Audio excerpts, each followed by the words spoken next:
Welcome into another episode of Nate Hit the Foul Pole. I am one of your co-hosts, Matthew Pine, alongside my other co-host, Zach Goodman. Zach, how are you doing? Doing great, Matt. It's an exciting day for Orioles fans. Ryan Mountcastle will make his major league debut tonight. I am in very good spirits. I am as well. I think it's a nice little pick-me-up after the recent losing streak, so it's good to bring some, fresh energy to the club. Definitely can't wait. So we do want to welcome in our guest, add her to the broadcast now, Jennifer Grandahl. Welcome to the show. Thanks for having me. Appreciate it. So if you want to explain your role with the Orioles. Sure. I'm the Senior Vice President of Communications and Community Development. So PR, alumni, ambassadors, and our community efforts fall within the departments I manage. Perfect. So if you want to walk through with our listeners, what community, outreach efforts are you most excited for in the future? We've done a lot. COVID has forced us to shift from some of our typical things that we've done to a lot of virtual, just like everybody else around us. Recently, you may have seen that we've been selling the fight shirts for Trey in support of the Colorectal Cancer Alliance. We are literally just a few shirts away from being sold out, and very happy to support that organization and his role as a board member of Never Too Young. And, we've done a lot through Orioles.com auction with raising money for organizations in the community that are working from, youth baseball to, feeding the community, very important needs right now that have to be filled. And then you may have heard that we've been working with the Salvation Army from Camden Yards, where literally hundreds of thousands of meals have been delivered from Camden Yards to the most vulnerable seniors in the community. And I believe you got your start with the Orioles down in Sarasota. Can you talk about your relationship with, or I guess the club's relationship with the city of Sarasota? Yeah, we have, it's amazing to think about. It was almost a year and a half ago we celebrated our 10th anniversary season. Wow. And, our 11th year got cut short, but we're already thinking about spring training 2021. I think a lot of people are wanting to think about the future like that. We've been proud to generate more than $436 million of economic impact, which has created jobs and, revenue for Sarasota. And it's a year-round facility for us. So everything from spring training baseball to youth baseball tournaments to community events. We're very proud of it. We have a full-time year-round staff there, part-time year-round staff, and keep that facility going. And really the partnership has been one of the best private-public partnerships I think that you can find anywhere. Yeah, it seems like the people of Sarasota have really embraced the Orioles as well. Yeah, and I think our community efforts, we do a lot in the community.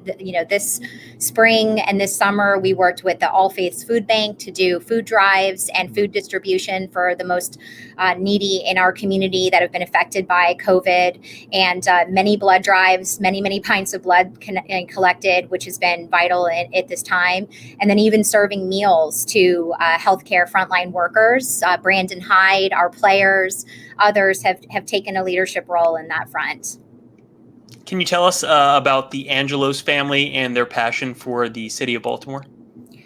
Well, I have to say, you heard it from John Angelos last September. The Orioles will be in Baltimore as long as Fort McHenry is standing watch over the Inner Harbor, and we're committed. We 2 years ago, when Mike Elias joined the organization, I think that was the first, commitment to the rebuild and the new management team that started almost a year ago now. It's hard to believe it's been, just about a year. And I think the commitment to the community, again, Camden Yards is the centerpiece for World Central Kitchen's effort and all of the community work we're doing. And this management team is working day in and day out with all of our team to try to be positive and role models for the community with the health messaging, and try to support our neighbors who really need to get back to work and recover from everything we've been going through. Yeah, you talk about that rebuild, and obviously right now we're right in the midst of that. What has this surprising start kind of meant to you? It's fun. I have to say, I'm in the clubhouse right now, and I'm with the team every day. I don't go on the road. We have a really limited travel party because we're trying to keep everybody safe. But this is a young team that's hungry. They want to win. They're playing hard. You've seen some real breakout performances. Anthony Santander, 15-game hitting streak. Tanner Scott, setting records. We have, again, a great pitching staff. You've seen it with Asher Wojciechowski making some great starts. And it's really exciting to watch the energy in the clubhouse and to see the momentum and what we're building for this season and for the future. Yeah, that rebuild, which kind of stirs up a little bit of fan interest, obviously if we're losing, but we're getting better, every year, does that kind of affect how the community is involved? I think that the community wants to see the team winning, and it's natural, to feel a little bit of disappointment when we don't win. We feel it too, but I think they understand what we're doing. And when they see moves like the moves you saw today with Ryan and again, some of these young pitchers that have come up and are really starting to develop and I think that you saw with the Birdland Caravan back in January, people really came out to support the team, and they know what the Orioles means to Maryland, just like we know what our fans mean to us, and it's certainly a symbiotic relationship. Yeah, the Caravan was fantastic. What kind of players specifically are really involved in this community development right now?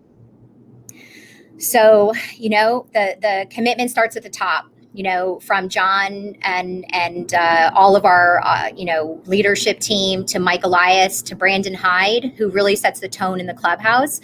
All of our players have expressed interest. They have their own interests, and then they come and support club interests. And whether it's Evan Phillips and his fiancee Liz making masks during COVID and supporting the community that way, to Kevin Buck and Mike Elias working for the World Central Kitchen and helping to distribute much needed food in the community, to our guys writing notes to those in nursing homes. Everybody has kind of their soft spot. Hunter Alberto, I have to say, probably one of the most community-minded, philanthropic guys, nicest guy who has a heart for his community in the Dominican Republic, as does Miguel Castro. And also here, they want to support the communities where our fans are and where their families are. And the club is 100% behind them. And, I think it's just part of our culture here. So we did want to plug a few things for the Orioles. I know we took note of some ongoing initiatives. The first one being the Orioles Empowerment Series. Can you talk a little bit about that? Yeah, we just launched, the Orioles Empowerment Series. It was the 19th Amendment celebration, which granted many women the right to vote. Not all women, minorities were not allowed to vote at that time, but it was the beginning of the progress that needed to be made in this country. Again, it's only 100 years ago that happened. And, we felt it was important to bring that message to the surface. And we've created a speaker series and talking about diversity and inclusion and young women who are developing, such as Girls Incorporated girls, who are all about empowerment. And then with that, we launched our Voter Up campaign, which is leading up until the November 3rd election, voter resources, the importance of voting, and the power of your votes. Excellent. Well, we have definitely taken note of the initiatives. We're, proud to be Orioles fans, and we definitely appreciate all you're doing for the Orioles and for the community. Thank you. And thanks, guys. Really appreciate your support. And thanks for the shirts today. Absolutely. Thanks, Jennifer. Thank you. So that was Jennifer Grandahl, perfect guest just to explain some of the ongoing initiatives. Definitely good to see your hometown team, give back to the community and elsewhere. Yeah, she mentioned the Caravan. We talked about that a little bit, and I thought that was a fantastic event where, the players just kind of got to interact with the fans a little bit. That usually happens at FanFest every year. They canceled FanFest this year in favor of the Caravan. I hope if COVID allows this year, we do it again. That was a great time last year and a lot of great events, and it's great for the community. So we did want to move on to our normal podcast. The best moment. and some pretty good news for Orioles fans. Ryan Mountcastle, believe it or not, this is not a joke. This is not April Fool's Day. He will finally be donning the orange and black, making his major league debut tonight. Yeah, it's the best moment of the season so far. Even past these 12 wins that we've had, which were a lot of fun in their own, but this is a move that we've all been waiting for 5 years or so now. Obviously a first round draft pick by Dan Duquette back in 2015. This is exciting one. He's had a long development path. I don't know if he was developed as quickly as he maybe could have been. He's 23 years old now. He's been in the system for going on 6 years. He's played 3 different positions and now going on to a 4th in left field. So it's been a long road. I'm glad to finally see him here. I was actually starting to wonder if he's even real because, it seems like that everyone has been waiting for this. It just hasn't happened. So we were wondering if Ryan Mountcastle is actually a real player, but apparently he is. He's here. Yeah, I think I speculated if he was a hologram or not, and it appears to be.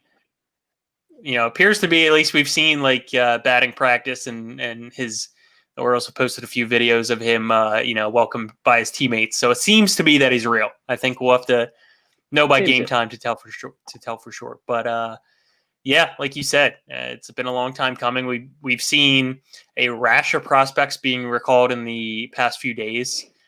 Seems like there's a new top prospect debuting each night. So it's good to see him, and it's probably going to give the offense a little bit of a boost. Yeah, it's kind of exciting to see all these prospects come up around the league. And obviously we were wondering, when will the Orioles promote Ryan Mountcastle? It's been a while now. But the Indians with Tristan McKenzie yesterday and Jesus Luzardo and all these other guys that are coming Sixto up. Sanchez, Jesus Sanchez. Yeah, and Casey Mize now too, which was the 2018 first overall pick. Adley was after that next year. So yeah, it's extremely exciting to see a lot of these guys come up. I always have a thing where I hate rushing prospects. I think it's one of the worst things you can do. It's kind of like a team shooting themselves in the foot every time they promote a prospect who isn't ready. But I don't think the Orioles did that here with Mountcastle. This is a move that's been in the works for probably a while. The Orioles wanted to get him better in left field. They wanted to get him better at the plate, and that's what they did. So he's here. So what are your expectations for Mountcastle for the rest of the season? Looks like it'll be a little over a month, unless they make the playoffs, in which it'll be more than a month. I want to temper my expectations for right now. I really do think he's a great hitter. I think he's got one of the best bats on this club already, just being, here now. Obviously they said that he's worked on his plate discipline. That hopefully gets better. But I do want to temper my expectations. I know he's going to strike out a lot. That's just the way he is. That's the kind of player he is. I saw a comp online by John Shepard of Mike Moustakas, and I think that would be fantastic if he worked out to be like that. Kind of a mediocre glove guy, can play around the infield and outfield a little bit, and obviously has that massive power. So we saw 25 home runs from Mountcastle this year, or last year in AAA, and hopefully maybe get to see maybe 8 this year at the most. Yeah, I mean 8, that would be tremendous for just over a month. Yeah, I think he's going to step into this lineup. I think he's batting 6th tonight, so I think he's going to get a fair amount of at-bats. And he's probably going to be the primary guy there in the lineup each night, I would think, especially with Chris Davis going on the IL. But yeah, I'm really excited. I think this is the beginning of it's pretty much the trickling in of the beginning of the rebuild really showing its face. Like, we knew Ryan Mountcastle would be first. We speculated Dean Kramer maybe as well. But these are the guys that are going to be, in my opinion, on the next World Series team. Yeah, we've seen a few guys come up like Hayes and Cisco over the past couple of years, and Aiken now a few months ago, or a few days ago now.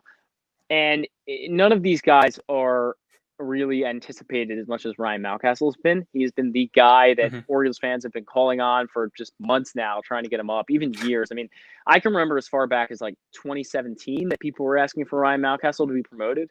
Clearly he wasn't ready back then, but this is a highly anticipated one. And like you said, it kind of signifies that this rebuild, where we're only maybe 2.5 years in, if you want to put it like that, we are now seeing more and more prospects come up. Kramer maybe soon, and Aiken obviously, and there are just more guys coming up that will be on that next future World Series team if they prove themselves. So it's definitely exciting to see, and I hope more guys come up soon.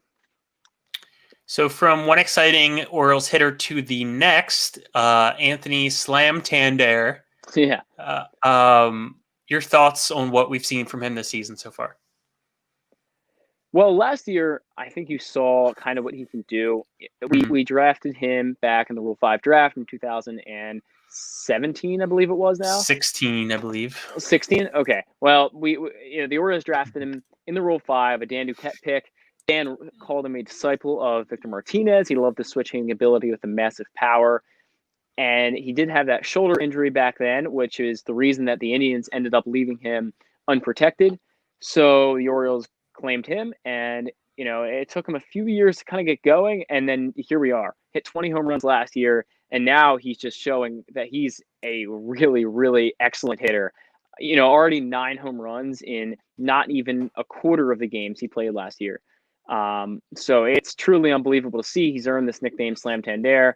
I can't wait to see what he does next. He's batting over 300. He's got no OPS in the 8s or 9s. I haven't checked recently, but he's tearing it up right now. It's even higher. It might be over 1,000 at this point. And his OPS plus has got to be in the 150s, 180s somewhere. He's just tearing it up. I hope this continues. It might be a hot streak, but I really do hope it continues. Yeah, I was reading an article yesterday by former Orioles beat writer Richard Justice on MLB.com. And it was the 6 players who have gotten a lot better so far in 2020. And number 2 on that list was Anthony Santander.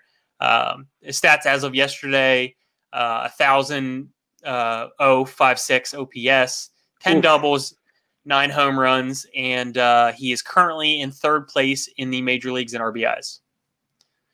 So. It seems like every time he swings, it's just a hit somewhere. I mean, he's driving balls to the gap. He's driving balls over the wall. He's getting singles the opposite way, too, which is something we haven't seen from him that much before.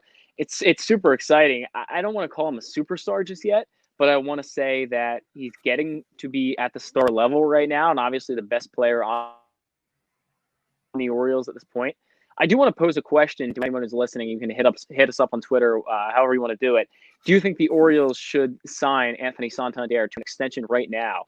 But, obviously Manny Machado, the Orioles let him walk, and it upset a lot of people. So if you want to keep that young talent around, that might be an idea. But that's just something I floated around on my own Twitter account yesterday. I think we got about 90% yes. So, I mean, there's no reason why you shouldn't. Yeah, I think he's kind of my perfect player on this team, and I know I am in the vast minority of Orioles fans who want the team to have Kumar Rocker. I think everybody wants to have Kumar Rocker, but that's kind of been my goal for this season. But in that same token, I want players to perform well to really make their namesake on this team. And I think Anthony Santander is going to be one of those guys that you can really rely on moving forward. And he's shown that. And if that's the case, that's one less outfielder that you need to trade for, acquire, or develop. Yeah, I mean, if you look at the Orioles prospect system right now, obviously adding Kjerstad over the past couple months, and then everything they already have, Hayes is the presumed longtime center fielder. Looks like Santander is the longtime right fielder. Mountcastle's in left field now. Where does that relieve room for Kjerstad and Diaz and all the other guys that are coming up through the system? It's great to have a wealth of good prospects. I mean, I'm not complaining about that. I think we could see the Orioles maybe executing a few prospect for prospect trades, maybe to acquire some middle infield talent or some pitching talent in places we lack. Definitely pitching could be it. It's one of the reasons that we questioned the Kjerstad pick in the first place, Matt, I think was just because the Orioles do have that wealth of pitching prospects already, or outfield prospects already. Yeah. I mean, you'd like to say that you could eventually trade one of these guys for prospect. The reality is you don't know where they can move around positionally. Like Mountcastle might not be a guy who sticks in left field. He might be a DH, might be a first baseman. Yep. So some of these guys, maybe some of the more athletic guys, could go to the infield potentially. So it's definitely a good problem to have. But I have been impressed with what I've seen so far out of Santander. There's another question I want to pose to anyone who's listening right now, and if you can answer this question, you can tweet us. But I do want to talk about Chris Davis, who's put on the IL with a knee injury. He had tendonitis in his knee. I want to know if teams can actually fake injuries. This is something I really want to know because I'm not accusing the Orioles of doing it. I don't know if Chris Davis has been hurting. Obviously, we're not inside the clubhouse. We have no idea. But it just seems odd. I mean, he's been playing and looking fine. He's been, 100%. That's what I said with Hayes the other day when he cracked his rib too. He just looked fine, but he did get hit with a pitch, so I guess there was reason to have a cracked rib. Davis, I have no idea when he would have gotten injured. I'm not sure if anyone in the league office or the opposing team that they will play that night has to approve that move to the injured list, but I'd like to know. So if anyone can let us know if teams can do that, then definitely let us know. Yeah, I wonder if it's the old Ubaldo twisted his ankle in the parking lot type thing. Must have been a big pothole there. Must have been a big pothole. Yeah. So come on, get on that, Jack Young. We gotta fix our potholes. I know you're out there doing the Lord's work, but come on, get on it. So we did want to address, unfortunately, the past week of Orioles baseball. It's not something we want to talk about necessarily, but we can't really let a podcast episode go without doing our weekly recap. Not great. They lost 5 in a row, 6 out of 7, after starting off extremely strong. I think one publication at one point last week had their postseason probability around like the 80% mark. So definitely not great, especially in a 60-game season. You don't want to string those losses together. They're still not in horrible shape if they can right the ship. It's odd to see. I think that's the thing I came away with watching this past week. The Orioles look completely different from the Orioles we saw in the past weeks. I mean, they didn't do anything right. They didn't hit the ball well. They didn't throw the ball well. They didn't run the bases well at all. Dwight Smith Jr. ran himself into an out. Dwight Smith Jr. missed an ball in the outfield. It was a comedy of errors. Alberto made a few errors. Mullins made a few errors. It's just a rough week for the Orioles. And like you said, there's time for the Orioles to right the ship. Clearly, it's not the end of the season. We're only not even halfway in yet. Once we reach the 30-game mark, but it was rough. It was not fun to see, and I hope the Orioles turn it around. This maybe starting tonight with Ryan Mountcastle being a spark plug in that lineup. A few moments later. So yeah, basically what I was just saying is I think Mountcastle could provide a spark, and they're going to have some tough opponents coming up. So it's going to be crucial really in September. And I really question what happens during this trade deadline, which is, I think, 9 days away now. I don't really see them trading too many pieces. I don't think you can do that at this point, only pulling from the 60-player pool. But I think they could trade 1 or 2 guys at least. Michael Givens is the name that stands out to me. Obviously, I think we've talked about this before in our Orioles group chat, but it seems like Michael Givens and the Cubs are a perfect match. Michael Givens and the Phillies may be a perfect match. I'm not sure what to expect right now. I don't know if we're going to get something great. I don't know if the Orioles are going to get something, maybe top 100 would be great. I don't think that's possible. Yeah. But maybe a mid-level guy, maybe 2 mid-level guys for Michael Givens seems about right.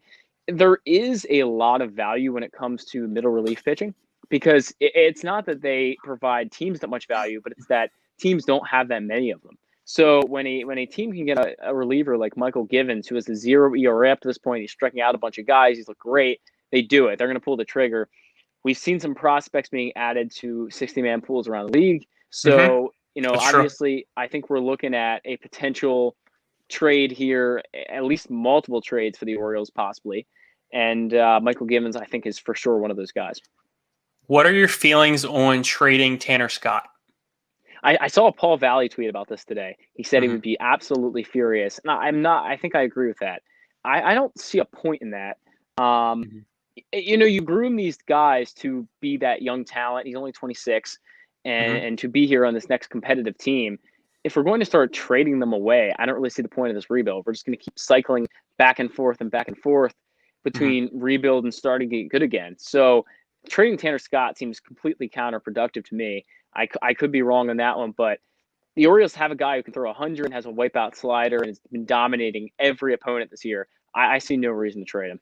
And not even for a top 100 guy. I really wouldn't do it. Okay. Interesting. Yeah. Okay, just posing the question. That's all. Just curious. Yeah, I mean, it's something to look into. I think if I'm Elias, I'm taking any call I can right now. I'm Exactly. definitely taking everything. Yeah, I'd even listen on really pretty much anyone, but it's just got to be the right deal. Tanner Scott is such a highly touted guy right now, and like I said, middle relief pitching is so hard to get. Yeah, I guess my feeling on the matter is, nobody is untouchable. Yeah. I'm not giving them away for less than a stellar package, Yeah. overwhelming package. But if the deal comes along, I would do it. Like you said, he's only 26, but guys who throw that hard out of the pen don't usually have a long shelf life. Yep. But that's just me. So it's definitely It's a fair. topic that is hotly contested. And then I guess we could do a little who's hot and who's not. Anybody on your list for who's hot this week? It's going to be a short list of who's hot, but I want to start with who's not, and I want to Okay. say Hanser Alberto, because he has looked completely lost this week. It's been kind of unfortunate, but he has. It's going to happen from time to time. You can't hit 600 against lefties every week of the year, I guess, but he's looking a little bit lost at the plate. Hopefully, he's leading off again tonight. Hopefully, he gets it back going. And I do want to mention one guy for who's hot. I want to say Cedric Mullins is really hot right now. He's been laying down bunts. He's been getting hits. I don't want to say that this is the 2018 version of Cedric Mullins when he came up and when he made that much anticipated debut a few years ago, but I want to say that he's getting closer to being that again. Yeah, I think that's fair. I've always been a big Cedric Mullins guy. I don't think he's ever gonna slug, very high. I think he's kind of your 9-hole hitter, get on base some of the time, steal some bases, be good defensively. I was a lot higher on him probably a year or two ago, as we all here. were. But same here. Yeah, it's good to see him produce. I like to see that. I guess for me, who's not, I probably would put this on like the entire pitching staff. It's just been a lot of inconsistency, and for an offense that started the season, almost 20 games in, they look like one of the best offenses in baseball, and they're still, not to that level, but they're still competent. The pitching has to be on point every night, and Asher Wojciechowski has not been particularly good. We saw Tommy Malone, Wade LeBlanc. The bullpen hasn't been super great as either. So I just say the entire pitching staff. What in the world happened to Wade LeBlanc? That's what I want to know. He looked like an incredible finesse pitcher in his first few starts. Now he just can't even get out of the fourth inning, it seems. So hopefully he turns something around, or I think that the Orioles could be replacing him on the roster pretty soon. We talked about Dean Kramer and Aiken before. One of those guys could be really knocking down the door for a rotation spot, and Dean Kramer and obviously Wade LeBlanc could be out the door for a guy like Dean Kramer. And for my other guy, I will say who's hot is Pedro Severino. I could have really done Chance Sisco for this as well. I'll just say the catchers in general. They've been getting on base. They've been hitting home runs. They've been driving people in.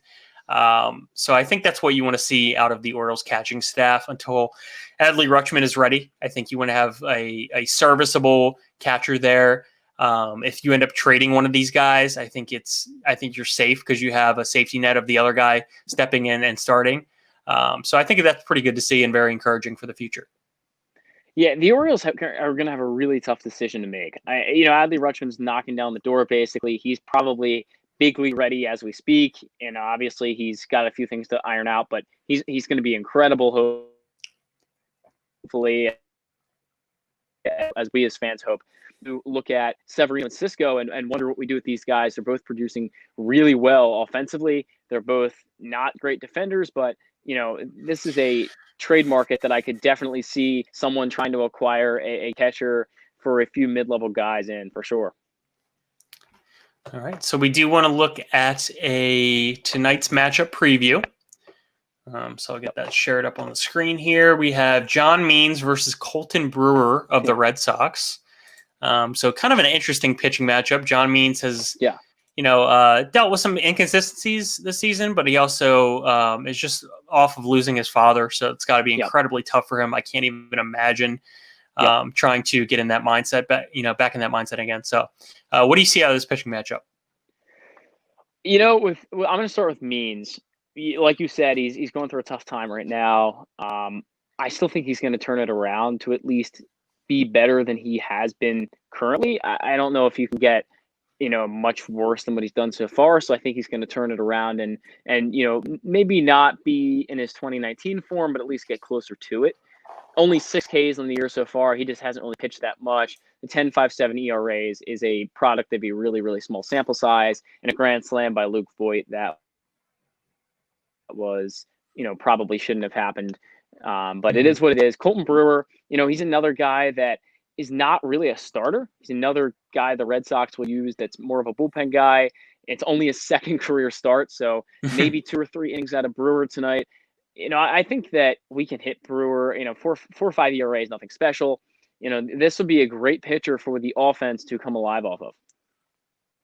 Yeah, it continues the Red Sox pitching carousel, as it were. Yep. Saw Nathan Eovaldi last night. He's probably one of their only true starting pitcher quality or caliber, I should say, people in that rotation. So, it just kind of is what it is. It's, you shake off the game from last night. The next 3 should be winnable games, I should say. And taking a look now at the lineup, obviously the one that stands out is Ryan Mountcastle, batting 6th. Yeah, so I'll run through them real quick. Boston is starting Kevin Pillar, Rafael Devers, JD Martinez, Andrew Bogart, Christian Vasquez, Alex Verdugo, Michael Chavis, Jackie Bradley Jr., and Jose Peraza. Against the Orioles, Hanser Alberto, Anthony Santander, Renato Nunez, Pedro Severino, Rio Ruiz, Ryan Mountcastle, Chance Sisco, Pat Valaika, and Cedric Mullins. All right, so any picks to click for tonight's game?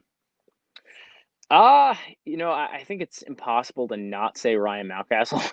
And right now, it's impossible not to say him. We're so excited about him. So I'm going to go with Santander as my backup guy, but Ryan Mountcastle is my pick. Yeah, I think that's pretty sound. I'll go Mountcastle as well. I think he's going to be looking to ambush in tonight's game. And I think if you have a guy like Colton Brewer on the hill, who is probably just looking to eat some innings, he's probably going to be throwing a lot of strikes. So I think Mountcastle can definitely take advantage of that. Looking at the Red Sox lineup, it's a little thin here, and I'm really shocked to see the numbers by JD Martinez thus far on the year. Yeah, he's one of my favorite players. I just love his swing. I love everything about the way he plays. He's a hard worker. Obviously he's a Boston Red Sox, so I can't love him too much, but JD's great. To see what he's doing this year has been shocking. Only 2 home runs. It's just not JD Martinez. Something's going to click for him soon. I feel like this is not the regular JD that we see. So when something clicks, maybe he'll be, get back to his 2019 and previous form. Anything else you wanted to touch on before the rest of the weekend series against the Red Sox? No, that's pretty much it. Hopefully we see Dean Kramer soon. I think all Orioles fans are going to be tweeting the Orioles over and over to bring up Dean Kramer now. That's going to be the next guy. So expect that to happen. Yeah, and much thanks to Jennifer Grandahl from the Orioles. Really appreciate her being on the show. It's good to see a different perspective and get that community engagement take on things, as that is such an important factor in the Orioles' success. Yeah, I do want to make a note that we have a special guest coming on next week. It's another good one for us. Yeah, and it's a good one. And we have a Orioles pitcher from the 1970s coming on. So should be good. Interested to find out who that is. All right. Yeah, it's going to be good. Cue the eye emojis, if you know what I mean. Exactly. So thanks again for listening. We appreciate you tuning in. As always, if you're watching this right now, we are on YouTube. Please hit that subscribe button. Tell a friend. We would appreciate it if you would like to subscribe to us on the audio-only version. We are on iTunes. We are on Spotify. Anywhere you get your podcasts, we can be found. Thank you so much for listening, and we will talk